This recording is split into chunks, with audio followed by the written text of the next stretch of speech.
Hello guys, welcome back to my mini blog. আজকে আমি chicken biryani করছি। তার জন্য কি উপকরণ লাগছে একটু দেখিয়ে দিই তোমাদেরকে। এই যে আলু ভেজে রেখেছি, তারপরে বেরেস্তাটাও করে রেখেছি, তার পাশে টমেটো বেটে রেখেছি, রসুন, পেঁয়াজ, রসুন, আদা, টক দই, মিঠে আতর আর কেশর দুধে ভেজানো। এবারে চিকেনটাকে নর্মালভাবে যেমন কষতে হয় সেরকমভাবে কষছি।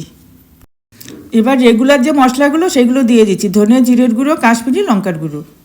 আমি এখানে সমস্ত সানরাইজ পাউডার মশলা ব্যবহার করেছি। এবার এর মধ্যে ফেটানো টক দইটা দিয়ে দিলাম।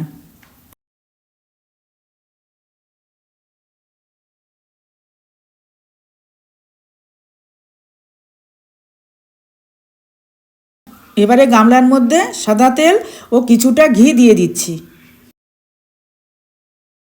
এবারে তেলটা ও ঘিটা গরম হয়ে গেলে ভাজা আলুগুলো ওর মধ্যে দিয়ে দিচ্ছি।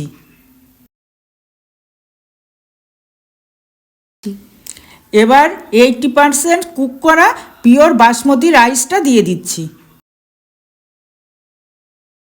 এবার ফার্স্ট লেয়ারে দিয়ে দিচ্ছি বেরেস্তা।